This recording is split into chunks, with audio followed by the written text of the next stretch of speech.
अथ monkey Gita. Monkey Gita Mahabharat के शांति पर्व के अंतर्गत भीष्म युधिष्ठिर संवाद के क्रम में प्राप्त होती है। इसमें मंकी नामक एक प्राचीन मुनि का रोचक एवं शिक्षाप्रद आख्यान वर्णित है, जिसके माध्यम से कामना, विशेषकर धन की तृष्णा को ही सभी दुखों का मूल तथा कामना के त्याग को ही सुख का हेतु बताया गया है। विषय के प्रतिपादन में दृष्टांत के अतिरिक्त बहुत से सबल तर्क भी उपस्थित किए गए हैं। तो आइए हम मंकी गीता का श्रवण करते हैं। युधिष्ठिर जी ने पूछा, दादाजी, यदि कोई मनुष्य धन की तृष्णा से ग्रस्त होकर तरह तरह के उद्योग करने पर भी धन ना पा सके तो वह क्या करे जिससे उसे सुख की प्राप्ति हो सके। भीष्म जी ने कहा, भारत, सब में समता का भाव, व्यर्थ परिश्रम का अभाव, सत्य भाषण, संसार से वैराग्य और कर्म आसक्ति का अभाव, ये पांचों जिस मनुष्य में होते हैं वह सुखी होता है। ज्ञानवृत्त पुरुष इन्हीं पांच वस्तुओं को शांति का कारण बताते हैं। यही स्वर्ग है, यही धर्म है और यही परम उत्तम सुख माना गया है। युधिष्ठिर इस विषय में जानकार पुरुष एक प्राचीन इतिहास का उदाहरण दिया करते हैं। मंकी नामक मुनि ने भोगों से विरक्त होकर जो उद्गार प्रकट किया था वही इस इतिहास में वर्णित है। उसे बताता हूँ, सुनो। मंकी धन के लिए अनेक प्रकार की चेष्टाएं करते थे, परंतु हर बार उनका प्रयत्न व्यर्थ हो जाता था। अंत में जब बहुत थोड़ा धन शेष रह गया तो उसे देकर उन्होंने 2 नए बछड़े खरीदे। एक दिन उन दोनों बछड़ों को परस्पर जोड़कर वे हल चलाने की शिक्षा देने के लिए ले जा रहे थे। जब वे दोनों बछड़े गांव से बाहर निकले तो बैठे हुए एक ऊंट को बीच में करके सहसा दौड़ पड़े। जब वे उसके गर्दन के पास पहुंचे तो ऊंट के लिए यह असह्य हो उठा। वह रोष में भरकर खड़ा हो गया और उन दोनों बछड़ों को ऊपर लटकाए हुए बड़े जोर से भागने लगा। बलपूर्वक अपहरण करने वाले उस ऊंट के द्वारा उन दोनों बछड़ों को अपहत होते और मरते देख मंकी ने इस प्रकार कहा, मनुष्य कैसा ही चतुर क्यों न हो, जो उसके भाग्य में नहीं है उस धन को वह श्रद्धा पूर्वक भली भांति प्रयत्न करके भी नहीं पा सकता। पहले मैंने जो प्रयत्न किया था उसमें अनेक प्रकार के अनर्थ खड़े हो गए थे। उन अनर्थों से युक्त होने पर भी मैं धन उपार्जन को ही चेष्टा में लगा रहा, परंतु देखो आज उन बछड़ों की संगति से मुझ पर कैसा दैवी उपद्रव आ गया।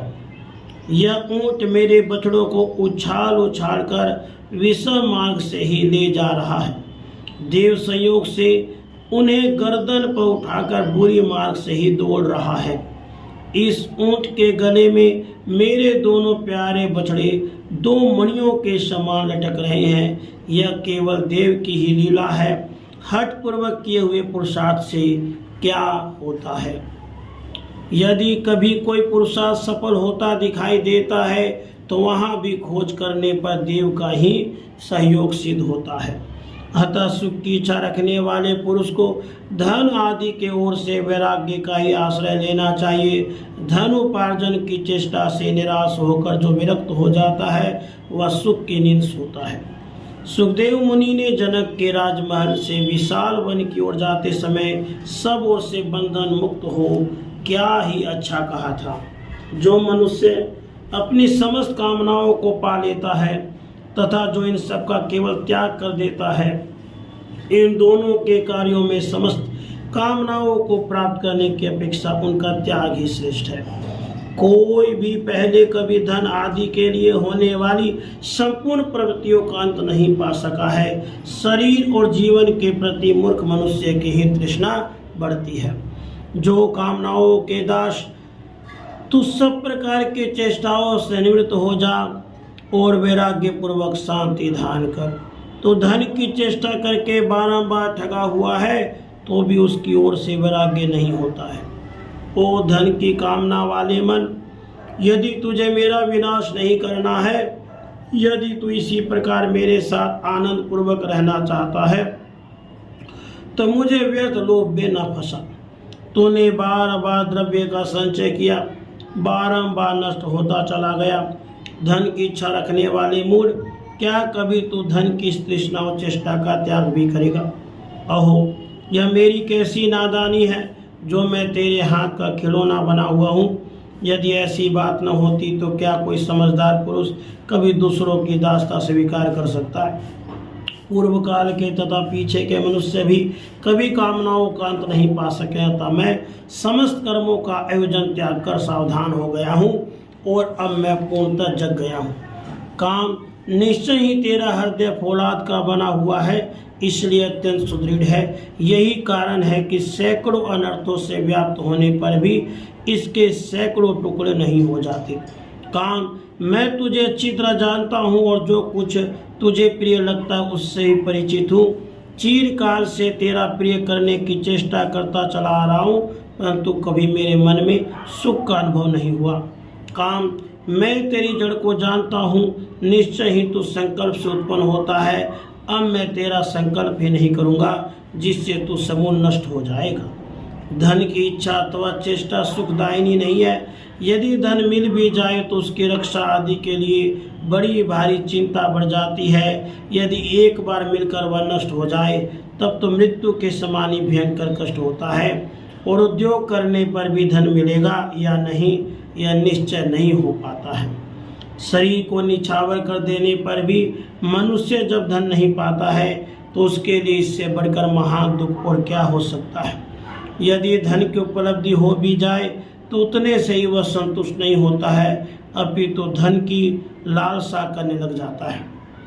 काम, स्वादिष्ट गंगा जल के समान यह धन तृष्णा की ही वृद्धि करने वाला है। मैं अच्छी तरह जान गया हूँ, यह तृष्णा की वृद्धि मेरे विनाश का कारण है, अतः तो मेरा पिंड छोड़ दे। मेरे इस शरीर का आश्रय लेकर जो पांचों भूतों का समुदाय स्थित है वह इसमें से अपनी इच्छा के अनुसार सुखपूर्वक चला जाए या इसमें रहे, इसमें मुझे कोई परवाह नहीं है। पंचभूतगण अहंकार आदि के कारण तुम सब लोग काम और लोभ के पीछे लगे रहने वाले हो, अतः तुम पर यहाँ मेरा रत्ती भर भी स्नेह नहीं है। इसलिए मैं समस्त कामनाओं को छोड़कर केवल अब सत्व गुण का आश्रय ले रहा हूँ। मैं अपने शरीर में मन के अंदर संपूर्ण भूतों को देखता हुआ बुद्धि को योग में, एकाग्र चित्त को श्रवण मनन आदि साधनों में और मन को परब्रह्म परमात्मा में लगाकर रोग शोक से रहित एवं सुखी हो संपूर्ण लोकों में अनासक्त भाव से विचरूंगा, जिससे तू फिर मुझे इस प्रकार दुखों में न डाल सकेगा। हे काम, तृष्णा, शोक और परिश्रम, इनका उत्पत्ति स्थान सदा तू ही है। जब तक तू मुझे प्रेरित करके इधर उधर भटकाता रहेगा तब तक मेरे लिए दूसरी कोई गति नहीं है। मैं तो समझता हूँ कि धन का नाश होने पर जो अत्यंत दुख होता है वही सबसे बढ़कर है, क्योंकि जो धन से वंचित हो जाता है उसे अपने भाई बंधु और मित्र भी अपमानित करने लगते हैं। दरिद्र को सहस्र सहस्र तिरस्कार करने पड़ते हैं, अतः निर्धन अवस्था में बहुत से कष्टदायक दोष है और धन में जो सुख का लेश प्रतीत होता है वह भी दुखों से ही संपादित होता है। जिस पुरुष के पास धन होने का संदेह होता है उसे उसका धन लूटने के लिए लुटेरे मार डालते हैं और उसे तरह तरह की पीड़ाएं देकर सताते और सदा उद्वेग में डाले रहते हैं। धन लोलुपता दुख का कारण है, यह बात बहुत देर के बाद मेरी समझ में आई है। हे काम, तो जिसका आश्रय लेता है उसी के पीछे पड़ जाता है। तो तत्व ज्ञान से रहित और बालक के समान मूढ़ है, तुझे संतोष देना कठिन है। आग के समान तेरा पेट भरना संभव है। तू यह नहीं जानता कि कौन सी वस्तु सुलभ है और कौन सी दुर्लभ। काम, पाताल के समान तुझे भरना कठिन है। तू मुझे दुखों में फंसाना चाहता है, किंतु अब तू फिर मेरे भीतर प्रवेश नहीं कर सकता। अकस्मात धन का नाश हो जाने से वैराग्य को प्राप्त होकर मुझे परम सुख मिल गया है, अब मैं भोगों का चिंतन नहीं करूँगा। पहले मैं बड़े बड़े क्लेश सहता था, परंतु ऐसा बुद्धिहीन हो गया हूँ कि धन की कामना में कष्ट है, इस बात को समझ ही नहीं पाया था। परंतु अब धन के नाश होने से, उससे वंचित होकर मैं संपूर्ण अंगों में क्लेश और चिंताओं से मुक्त होकर सुख से सोता हूँ।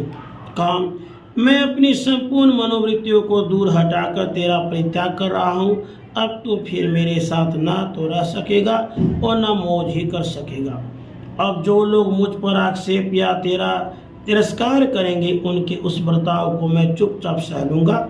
जो लोग मुझे मारेंगे, पीटेंगे या कस देंगे, उनके साथ भी मैं बदले में कैसा बर्ताव नहीं करूँगा। द्वेष के योग्य पुरुष का भी यदि साथ हो जाए और वह मुझे अप्रिय वचन कहने लगे, तो मैं उस पर भी ध्यान न देकर उससे अप्रिय वचन नहीं बोलूँगा। मैं सदा संतुष्ट एवं स्वस्थ इंद्रियों संपन्न रहकर भाग्यवश जो कुछ मिल जाए उसी से जीवन निर्वाह करता रहूँगा, परंतु तुझे कभी सफल न होने दूंगा, क्योंकि तू मेरा शत्रु है। तू यह अच्छी तरह समझ ले कि मुझे वैराग्य, सुख, तृप्ति, शांति, सत्य, दम, क्षमा और समस्त प्राणियों के प्रति दया भाव, ये सभी सद्गुण प्राप्त हो गए हैं। अतः काम, लोभ, तृष्णा और कृतज्ञता को चाहिए कि वे मोक्ष की ओर प्रस्थान करने वाले मुझ साधक को छोड़कर चले जाए। अब मैं सत्व गुण में स्थित हो गया हूँ। इस समय काम और लोभ का त्याग करके मैं प्रत्यक्ष ही सुखी हो गया हूँ। अतः अजितेंद्रिय पुरुष की भांति अब लोभ में फंसकर दुख नहीं उठाऊंगा। मनुष्य जिस जिस कामना को छोड़ देता है, उसकी ओर से सुखी हो जाता है। कामना के वशीभूत होकर तो वह सर्वदा दुख ही पाता है। मनुष्य काम से संबंध रखने वाला जो कुछ भी रजोगुण हो, उसे दूर कर दे। दुख, निर्लजता और असंतोष ये काम और क्रोध से ही उत्पन्न होने वाले हैं। जैसे ग्रीष्म ऋतु में लोग शीतल जल वाले सरोवर में प्रवेश करते हैं, उसी प्रकार अब मैं परब्रह्म में प्रतिष्ठित हो गया हूँ। अतः शांत हूँ, सब ओर से निर्वाण को प्राप्त हो गया हूँ। अब मुझे केवल सुख ही सुख मिल रहा है। इस लोक में जो विषयों का सुख है, परलोक में जो दिव्य एवं महान सुख है, ये दोनों प्रकार के सुख तृष्णा के क्षय से होने वाले सुख की 16वीं कला के भी बराबर नहीं है। काम, क्रोध, लोभ, मोह, मद, मात्सर्य और ममता ये देहधारियों के 7 शत्रु हैं। इनमें 7वां काम रूप शत्रु सबसे प्रबल है। उन सब के साथ इस महान शत्रु काम का नाश करके मैं अविनाशी ब्रह्मपुर में स्थित हो राजा के समान सुखी होऊंगा। राजन इसी बुद्धि का आश्रय लेकर मन की धन और भोगों से विरक्त हो गए और समस्त कामनाओं का परित्याग करके उन्होंने परमानंद स्वरूप पर ब्रह्म को प्राप्त कर लिया। बछड़ों के नाश को निमित्त बनाकर ही मन की अमृत तत्व को प्राप्त हो गए। उन्होंने काम की जड़ काट डाली, इसलिए महान सुख प्राप्त कर लिया। इति श्री महाभारते शांति पर्वणि मोक्ष धर्म पर्वणि मन की गीता संपूर्णा। राधे कृष्ण, राधे कृष्ण।